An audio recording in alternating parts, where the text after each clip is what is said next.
Mr. Chair, we are reconnected to YouTube. Awesome. Item number 28. House Bill 6949, an act concerning a landlord's ability to enter a dwelling unit, JFS, to the floor. Is there a motion?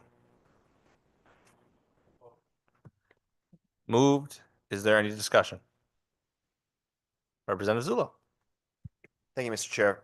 First, I just want to thank the good chairs for entertaining this, bringing it forward.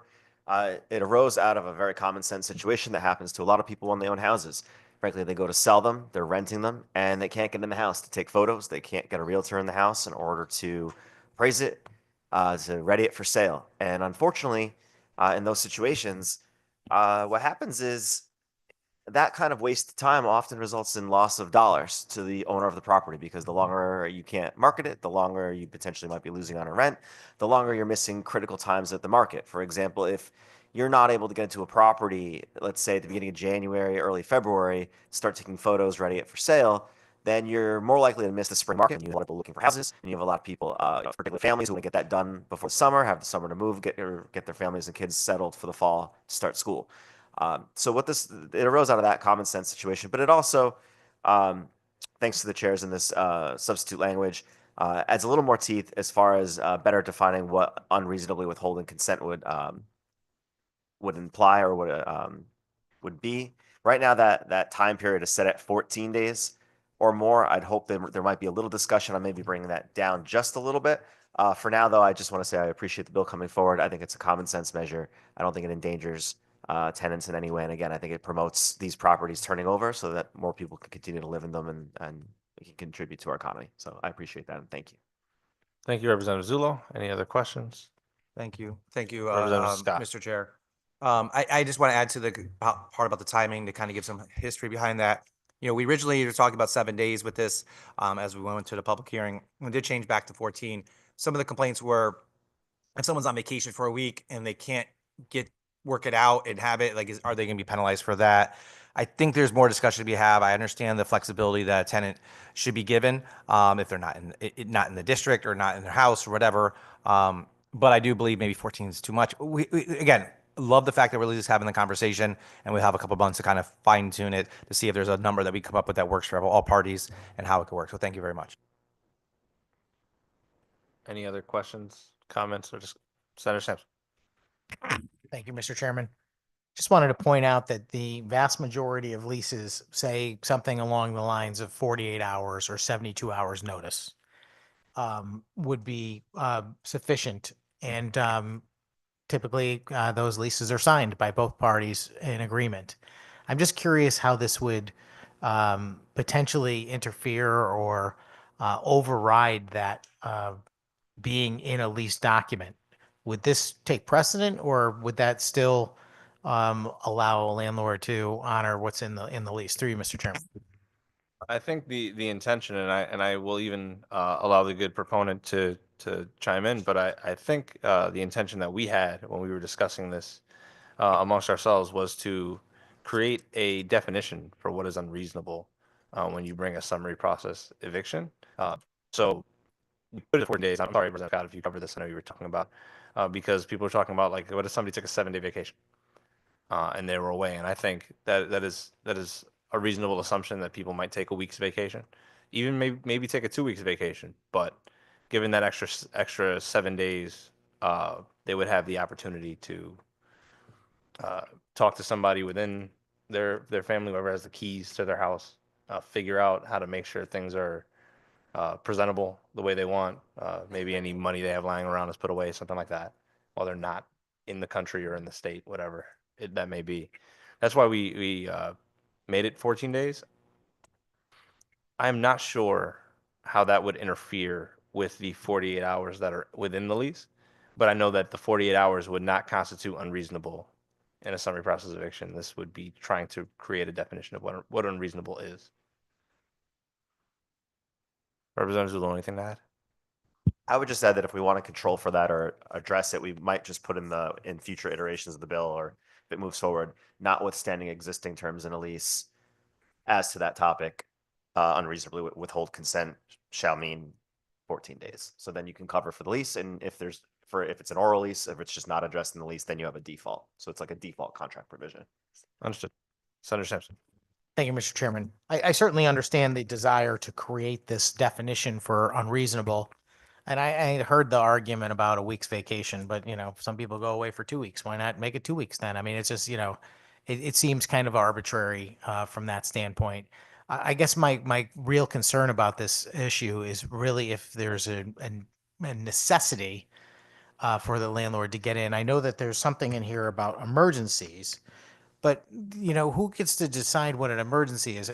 Suppose the landlord becomes aware that the basement is flooding because the the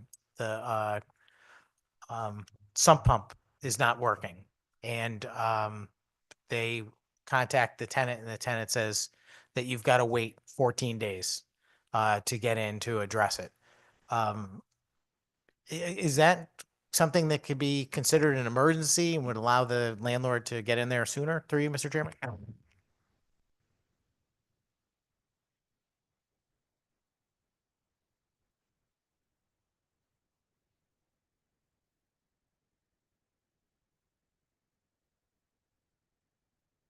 Yes, section B says in the case of an emergency, a landlord may enter the dwelling unit without consent. Thank you very much, Mr. Chairman. But so you're suggesting that could be considered an emergency?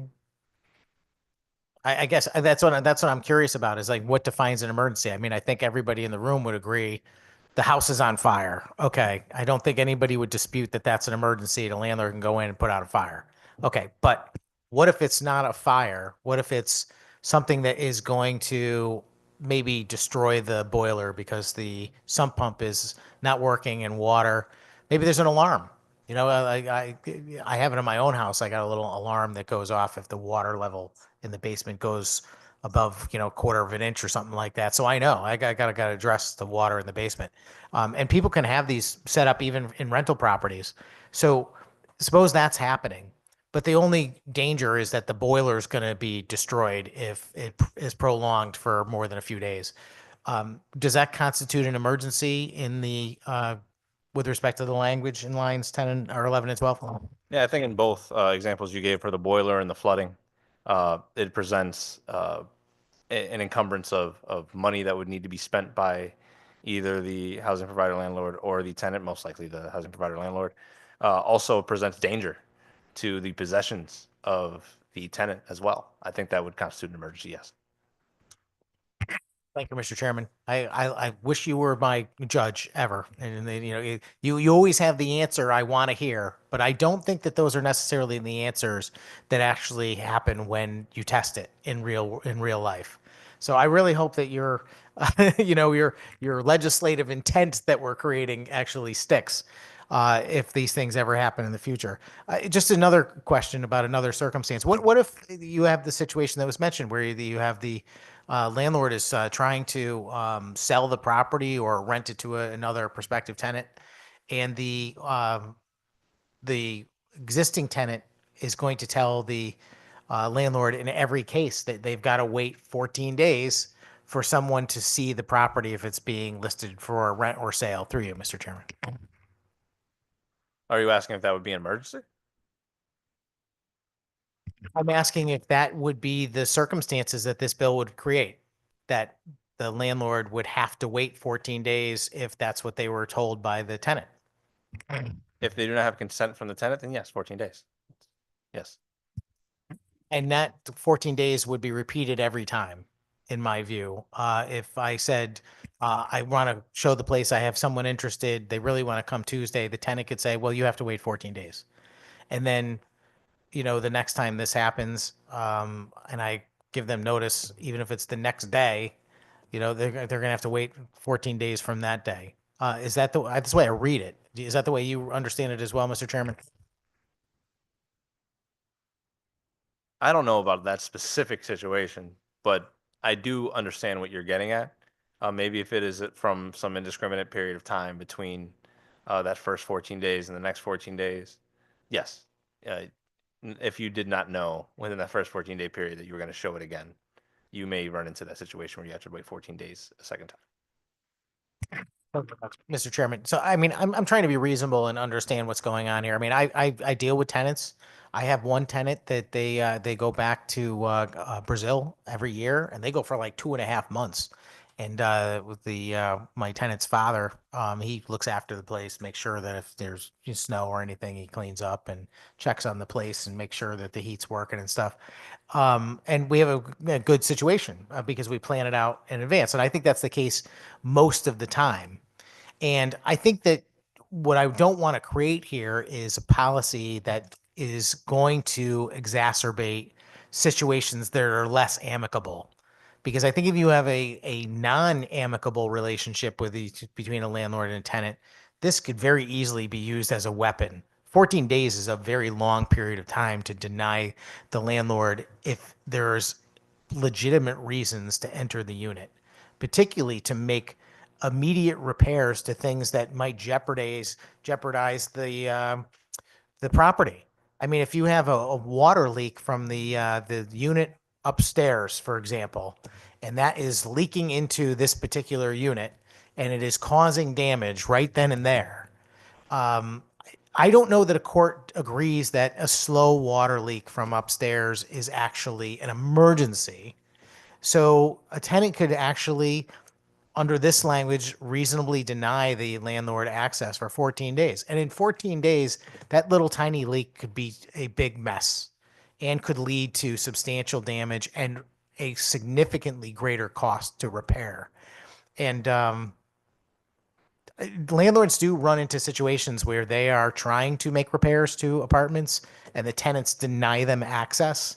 And then later there is a dispute between the landlord and tenant in the housing court or something like that.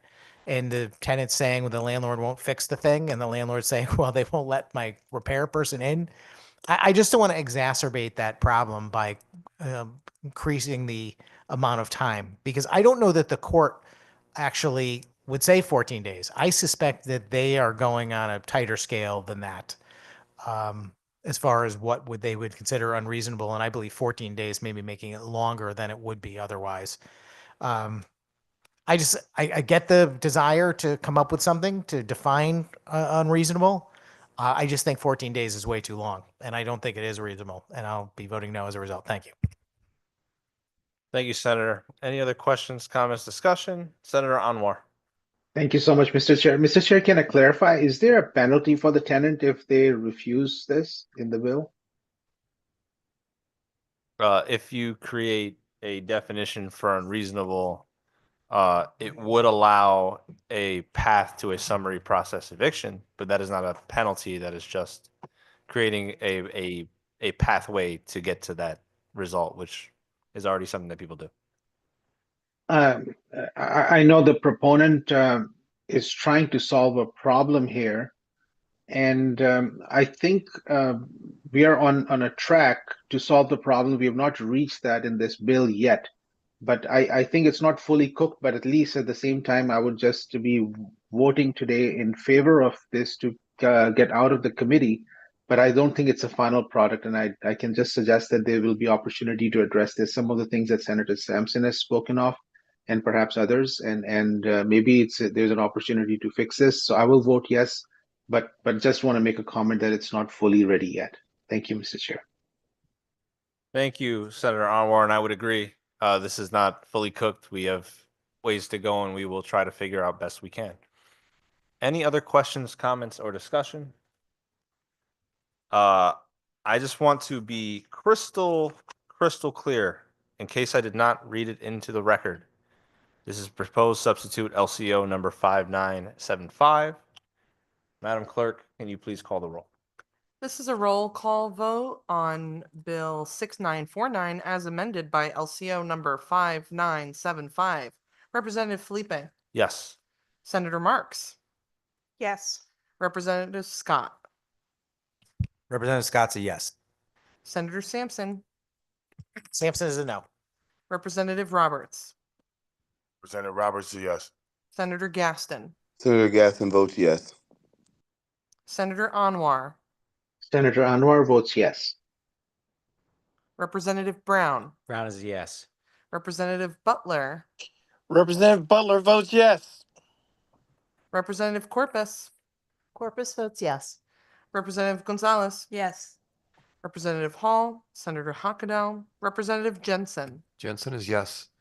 Senator McCrory, Senator McCory is a yes.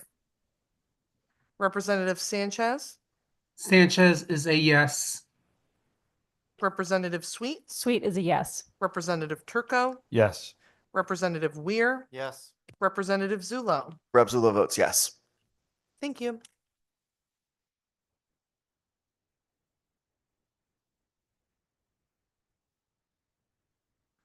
All right. Item number 29, House Bill 6950, an act concerning the income threshold for tenants renting a dwelling unit in a set-aside development AF floor. There a motion? So moved.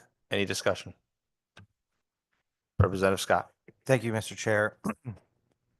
As we approach the midnight hour for the next day, I do appreciate them bringing this bill up. This is a bill, and I don't even know if this could be final. We could actually have more conversation with this. I know the change to this bill is about 3 years is what's in the latest language, and I want to talk about that. So this bill is to prevent a cliff for somebody who is currently in subsidized housing, right?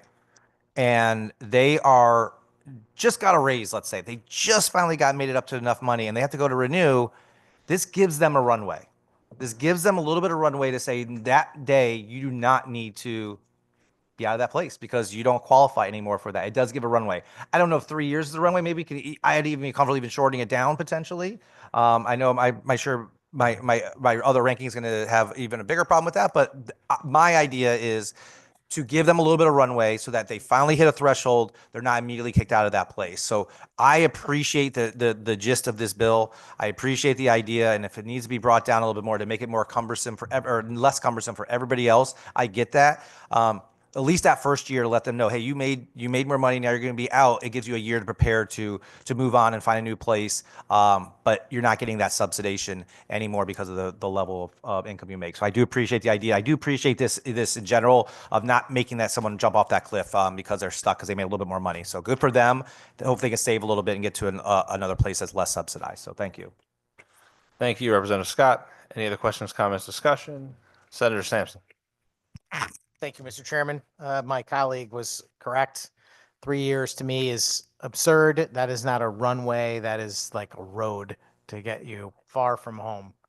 I don't disagree with the idea of this. I hate to see somebody that's, put in a difficult position because they are actually achieving more. But at the same time, I don't want to be giving subsidies to people that don't need subsidies at the expense of people that do.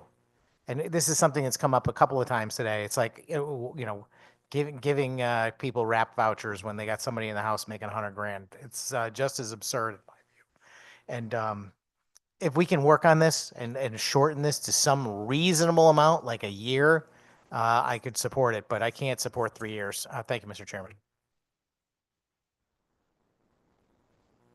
Yes, my question. Sorry about that. Any other questions, comments, discussion? I will just say for the record, I do agree. 3 years is a long time, but we will continue to work on the bill before it gets to the floor. Seeing no further discussion, Madam Clerk, please call the roll. This is a roll call vote on bill number 6950. JF to the floor. Representative Felipe. Yes. Senator Marks. Yes. Representative Scott. Representative Scott's a yes. Senator Sampson. Senator Sampson is no. Representative Roberts. Senator Gaston. Senator Gaston votes yes. Senator Anwar. Senator Anwar votes yes. Representative Brown. Yes. Representative Butler. Yes. Representative Butler votes yes. Thank you, sir. Representative Corpus. Yes. Representative Gonzalez. Representative Hall. Senator Hockenell. Representative Jensen. Yes. Senator McCrory. Senator McCory is a yes. Representative Sanchez. Sanchez is a yes. Representative Sweet, Yes. Representative Turco, Yes. Representative Weir, Yes. Representative Zulo. Rep. Zula votes yes. Thank you.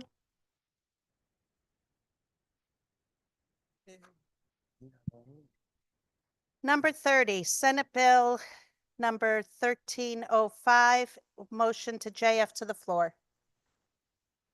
So moved. Roberts and Brown, you got that? Any discussion, questions?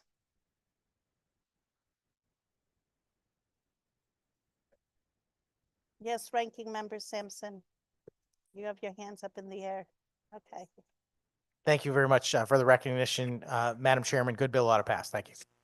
Yep, I've written off the top of it Sampson's bill, so maybe we'll have a unanimous vote. All right, Madam Clerk, take the roll. This is a roll call vote on this. Sorry, this is a roll call vote on bill number 1305. Representative Felipe, Yes. Senator Marks. Yes. Representative Scott, Representative Scott's yes. Senator Sampson, Sampson is yes. Representative Roberts, Yes. Senator Gaston, Yes. Senator Anwar. Senator Unruh votes yes. No amendments from me today. Thank you, sir. Representative Brown, Yes. Representative Butler, Representative Butler votes yes. Representative Corpus, Yes. Representative Gonzalez, Yes. Representative Hall, Senator Hockadell, Representative Jensen, Yes. Senator McCrory, McCory's a yes. Representative Sanchez, Sanchez is a yes. Representative Sweet, Yes. Representative Turco, Yes. Representative Weir, Yes. Representative Zulo. Rep. Zula votes no to flag. Rep. Zula changes his vote to yes. You know, I'm writing in pen over here. Thank you.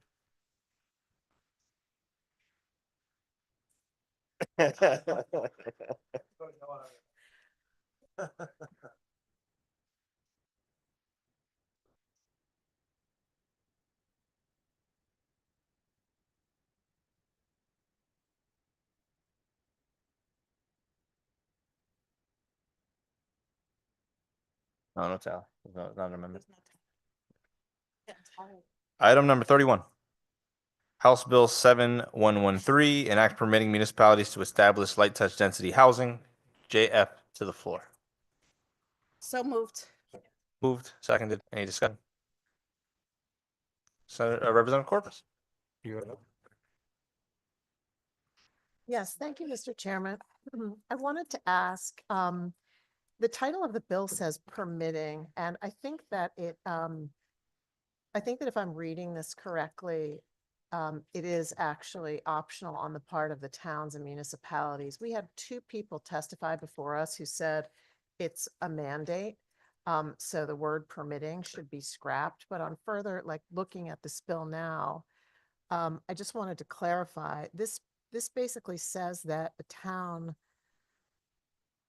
town may develop such a plan, but a light density plan, but if it does so, it must adopt zoning standards that have the effect of XYZ. Is that correct? This is a towns are permitted, not required. Is that right? Yes. Okay. Yes. And I had a question about I had a question about this last paragraph here, which says that, sorry. Representative, if you wouldn't mind giving me lines, that'd be great. Yes, I will give you lines. Let's see. Okay, line numbers 8 and 9. So does this mean that if you develop a light touch density plan, that it has to be on lots where water and sewer are available? Yes. And why is it just water and sewer? Why are there no environmental considerations in here? and no traffic considerations in here, et cetera, because we are talking about more dense housing. I know it's triplexes, fourplexes, et cetera. It's not high rises, but it still is more dense. So why are water and sewer singled out here where other supports that would be required to support such housing are not in here? I think just the lot itself would require those concerns that you're speaking of. However, creating new housing would then additionally require more sewer and water. Representative Corpus. Okay. Um, as we look at all of these different bills, I just had a question. This is related to light touch density housing. We had the, fair share sort of equivalent bill, which had every municipality's whatever percent it's going to be, say 20%. Then we had the governor's bill on certain kinds of housing zones. And then we had, we have all of these bills, and it's just a question for me about if we pass more than one of these bills, how all of these multiple different frameworks for affordable housing are going to fit together, and how the towns are going to sift through all of that and know whether they're talking about light touch density housing and all the requirements that go with that, or that other bill that we reviewed where there were all those different percentage requirements. Like, how do all these frameworks fit together for the towns? This particularly is not about deed restricted or affordable housing. It's just multifamily housing. There's no requirement that it needs to be affordable. Okay, but it's still, my question is really, we have so many different frameworks and opt-ins, and some required and some not required. If all of these bills go to the floor and all of these bills pass, how are we going to manage kind of what we've created? I mean, this is a hypothetical question, but I think I will humor you with an answer.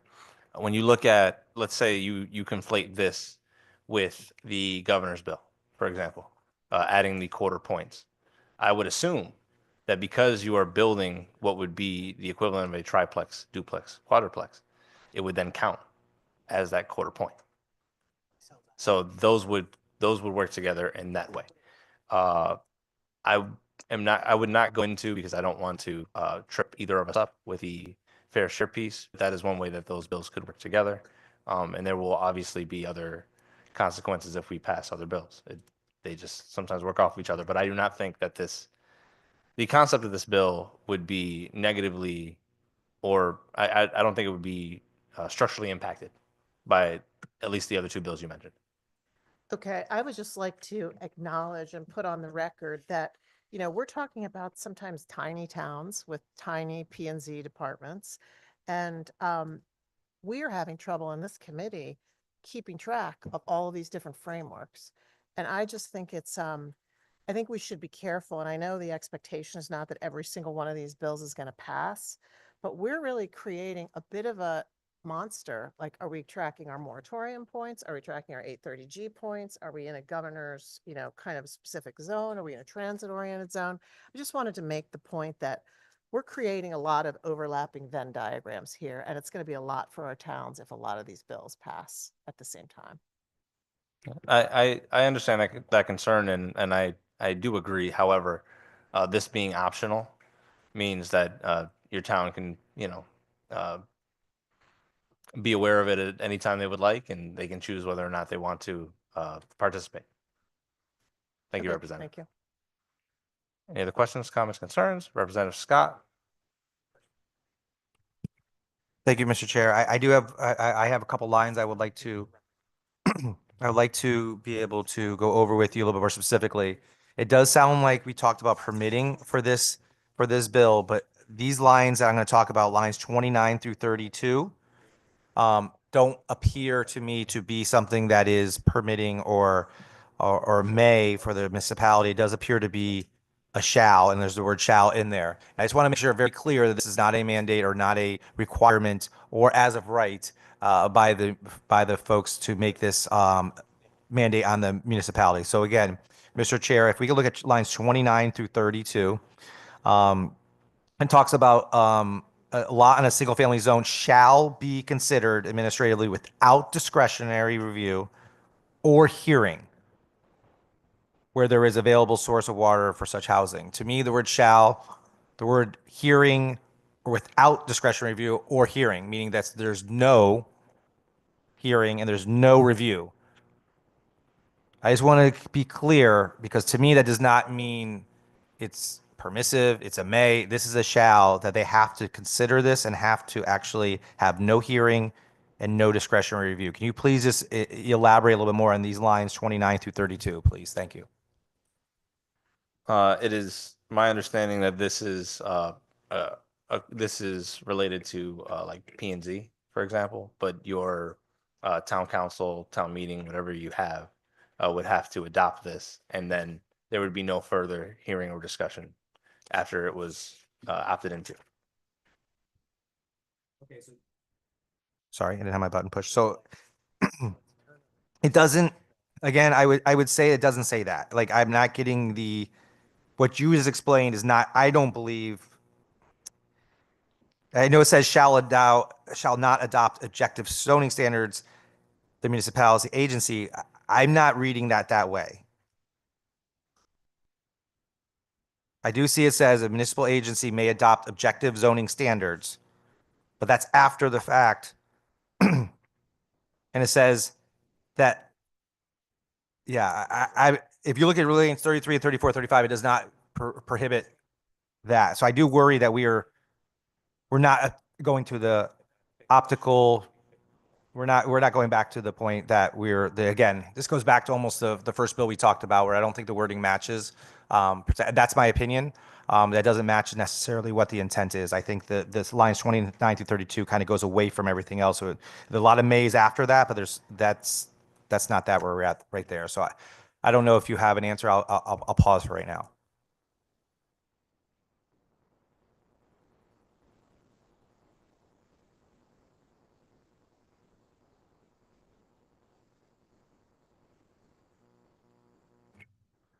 Any other comments or discussion? Okay.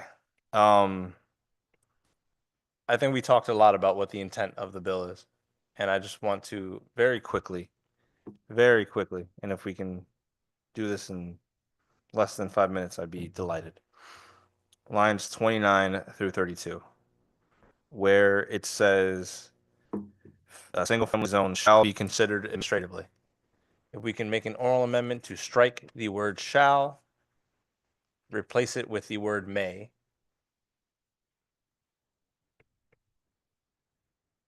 Is there, yeah.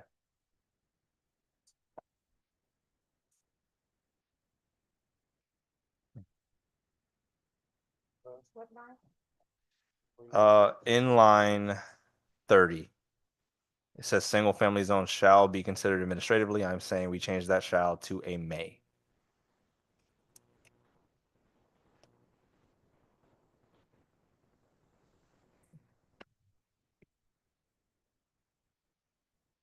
Is there a motion? All right, I move that, yeah, moved and seconded.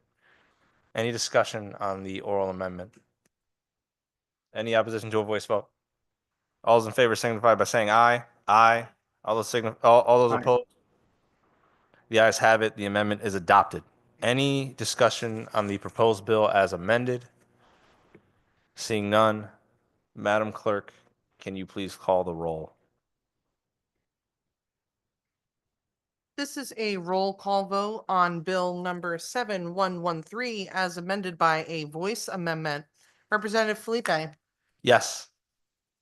Senator Marks, Representative Scott, Representative Scott will be a yes. Senator Sampson, Sampson is a yes. Representative Roberts, Yes. Senator Gaston, Yes. Senator Anwar, Senator Anwar votes yes. Representative Brown, Brown is yes. Representative Butler, Representative Butler votes yes. Representative Corpus, Corpus votes no. Representative Gonzalez, Representative Hall, Senator Hockendahl, Representative Jensen, Yes. Senator McCrory, McCrory's a yes. Representative Sanchez, Representative Sanchez is a yes. Representative Sweet, Yes. Representative Turco, Turco votes yes. Representative Weir, Yes. Representative Zulo. Rep. Zulo votes yes. Thank you.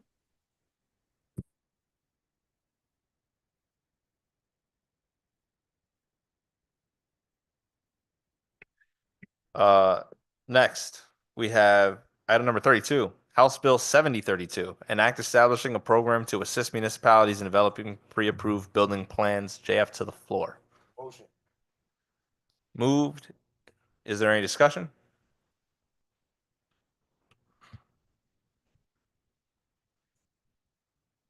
Okay. Seeing none. Yeah. Madam Clerk, please call the roll. This is a roll call vote on bill number 7032. Representative Felipe, Yes.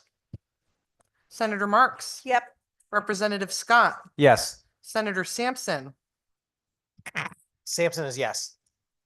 Representative Roberts, Yes. Senator Gaston, Senator Gaston votes yes. Senator Anwar, Senator Anwar votes yes. Representative Brown, Yes. Representative Butler, Representative Butler votes yes. Representative Corpus, Yes. Representative Gonzalez, Representative Hall, Senator Hockedal, Representative Jensen, Yes. Senator McCrory, Senator McCrory, Senator McCory is a yes.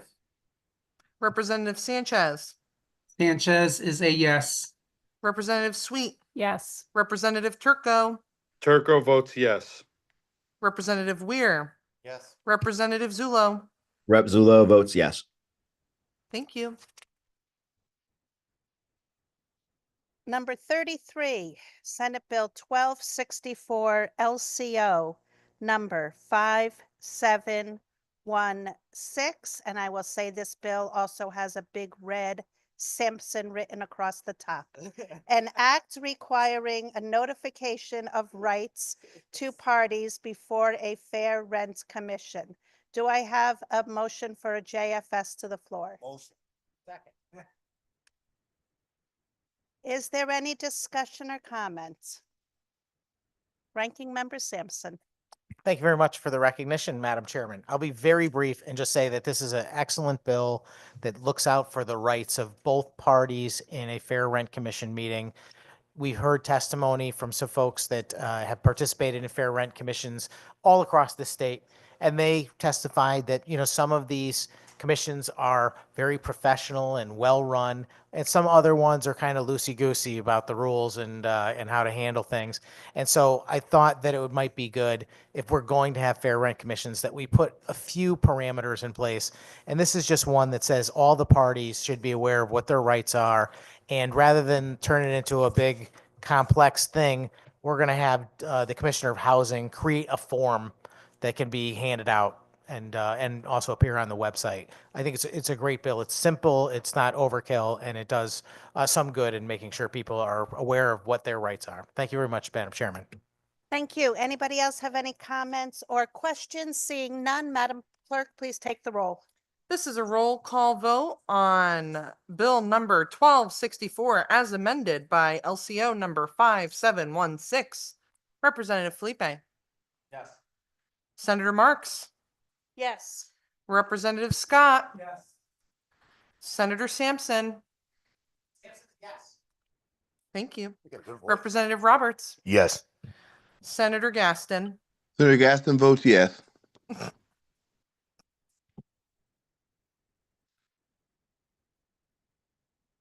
Senator Anwar.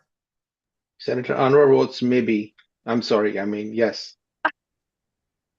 Thank you. Representative Brown, Yes. Representative Butler, Representative Butler votes yes. Representative Corpus, Yes. Representative Gonzalez, Representative Hall, Senator Hockedal, Representative Jensen. Representative Jensen. Yes. Thank you, sir. Senator McCrory, Senator McCory is a yes.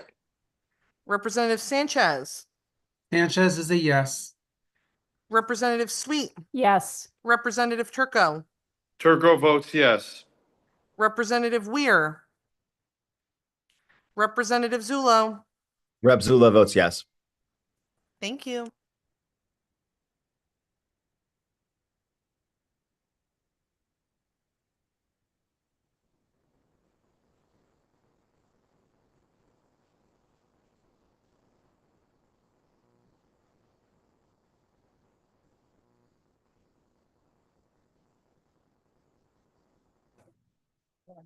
All right.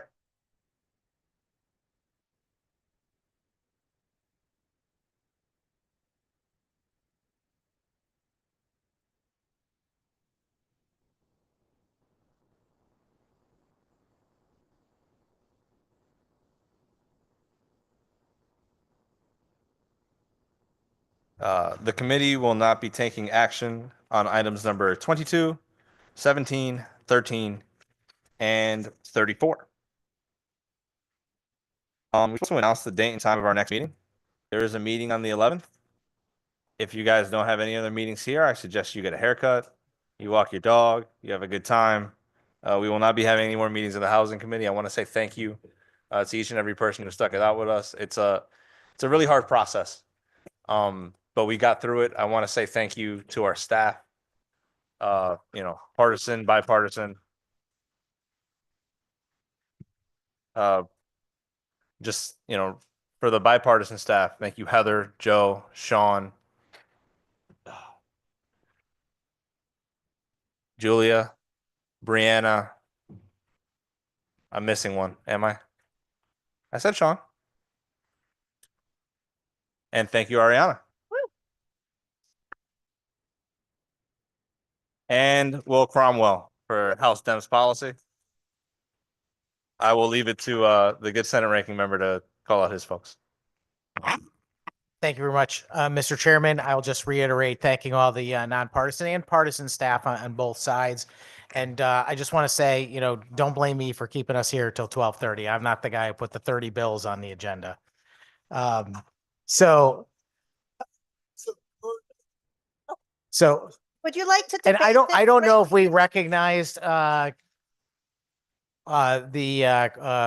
Republican staff, so I will.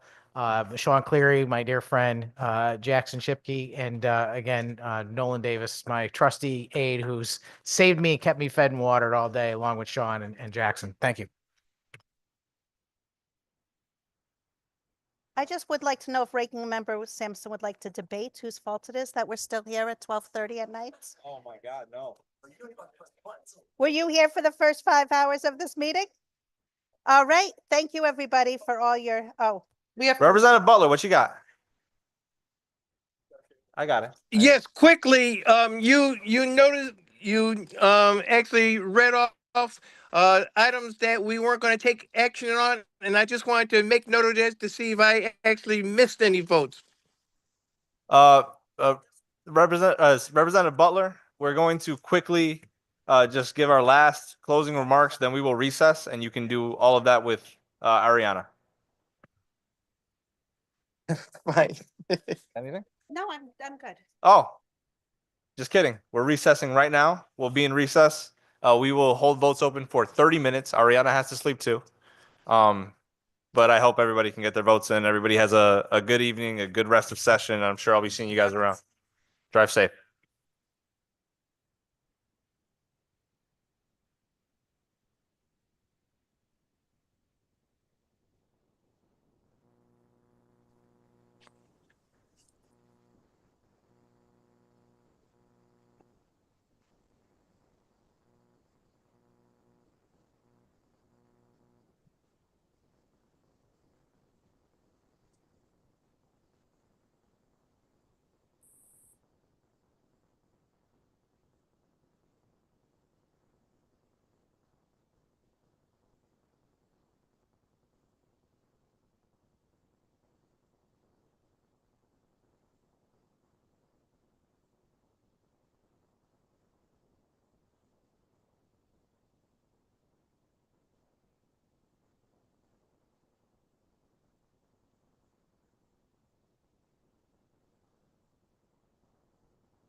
One moment, please, for those who are online to take votes. Thank you. Yes.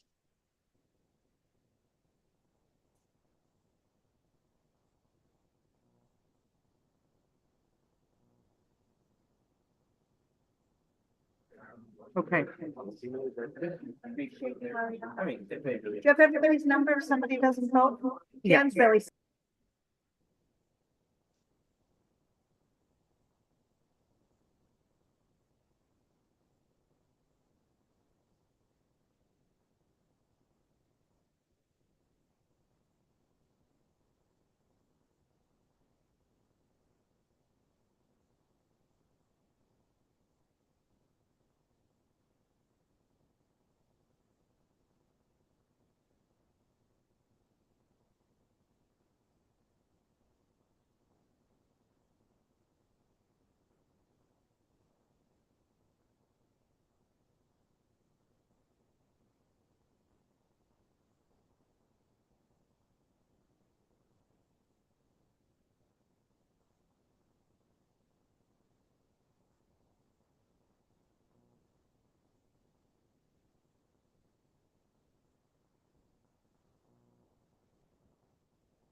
Alrighty, I've got Representative Butler up first.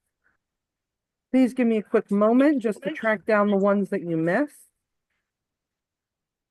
Where am I? Butler.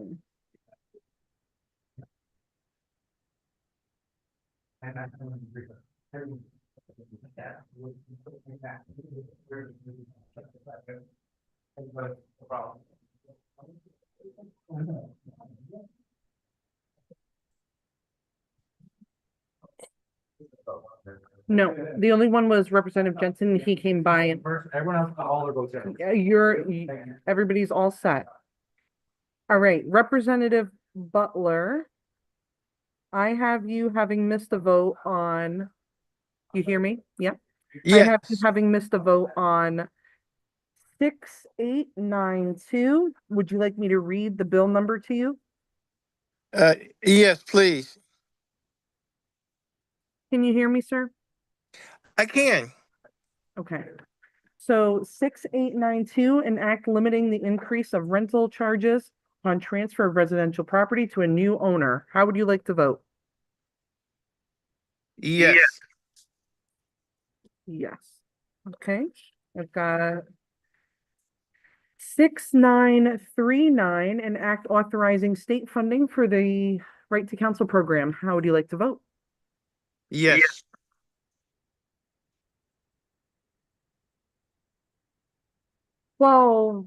1263, an act concerning tax credits for the conversion of commercial properties. How would you like to vote?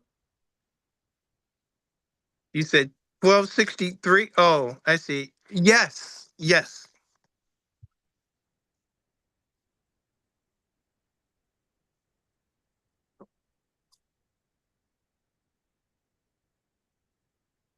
And you are all set otherwise. So, Madam Clerk, so there was something that we changed the order of, which was, it was originally 17 on the agenda that moved down to 35. Are we not taking did we not take any action on that? Correct. So we are taking no action on items number 13, 17, 22, and 34. Okay, thank you very much. And thank you for all you've done for us all year. Really appreciate it. Thank you. I appreciate that. You have a good night, okay? All right. Good night. Good night. All right, Senator Gaston, thank you for holding on for me. I know you missed a few, so let me just go back really quick here. Okay.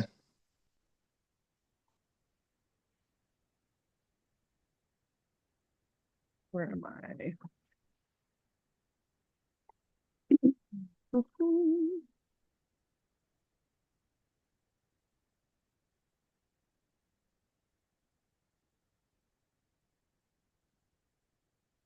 You missed a vote on SB 12. How would you like to vote? Yes. 5002. Yes. Um, 7112. Would you like me to read the bill number for you? Yes, please. 7112, an act concerning housing and homelessness and the rental assistance program. Yes. 1252, an act establishing priority housing development zones. Yes. 7034, an act prohibiting the requirement of a donation of land as a condition of subdivision approval. Yes. 6944, an act requiring a municipality to include certain information in its affordable housing plan. Yes.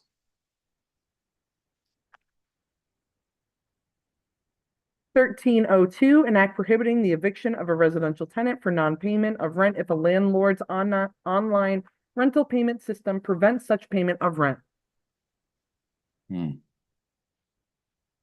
Okay. Yes. 7030, an act Hold expanding. on. Let me ask you something about that. So so basically if the landlord provides that one could pay online and then there's something wrong with the mechanism, then they can't evict them. Is that what that's saying? Yes, sir. But is there any other mode or method for them to pay?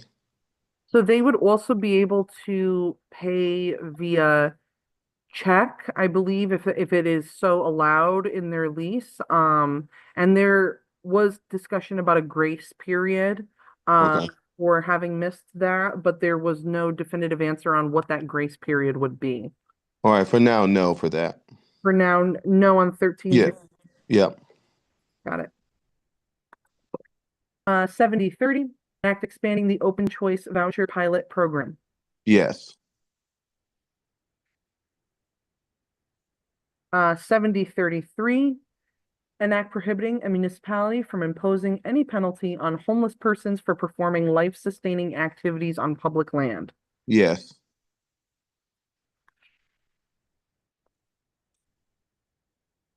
1361, an act establishing a housing growth fund for a municipal grant program. Yes. 7035, an act prohibiting a municipality from implementing a ban on multifamily housing development. Yes.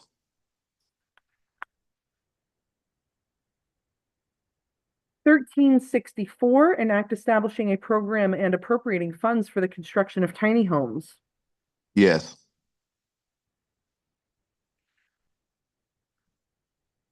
7027, an act permitting the use of condominium deposits for construction and development. Yes.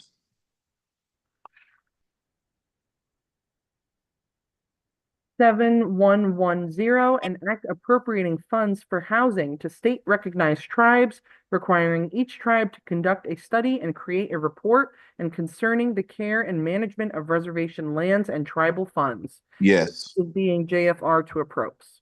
Yes. 6338, an act permitting removal of an unauthorized individual from real property. Yes.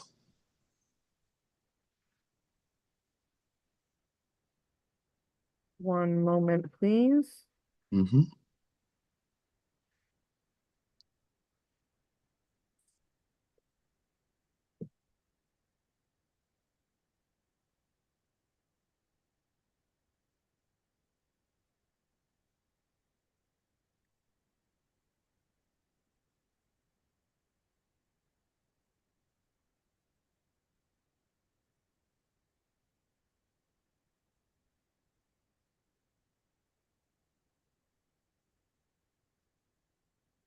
Alrighty. You are good to go, Senator. Thank you so very much for all your hard work and what you've been doing. I don't want to hold you up. I know you got to get home, but drive safely. Thank you, sir. I All right. appreciate it. You take care. Bye-bye.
Hey, Senator, I apologize. I'm just missing a couple votes from you.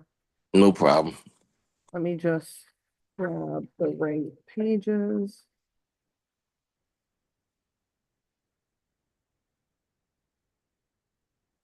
Okay, so Senate Bill 12, Yes.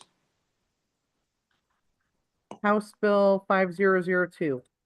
What does that do? 5002 is an act concerning housing and the needs of homeless persons. Okay, yes. 7112, an act concerning housing and homelessness and the rental assistance program. Yes. 1252, an act establishing priority housing development zones. What does that do? This is the governor's proposal. It provides incentives for municipalities to designate 10% of land for priority housing development.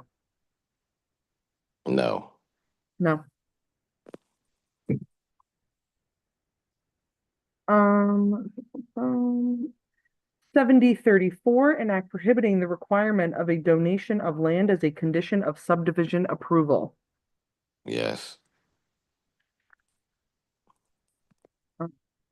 6944, an act requiring a municipality to include certain information in its affordable housing plan. Yes.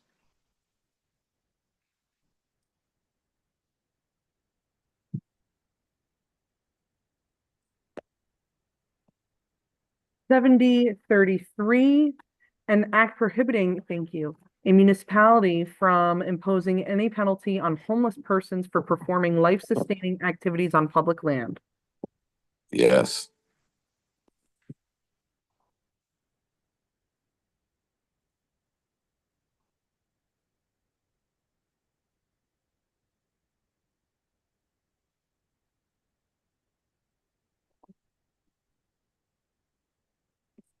Just a couple more. Um, find them first.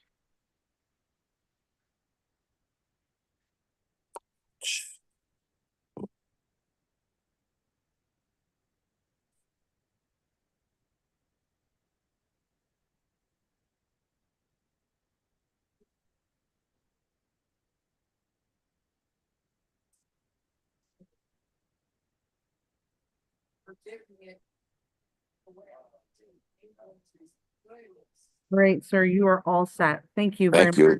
Thank you. Have a good night.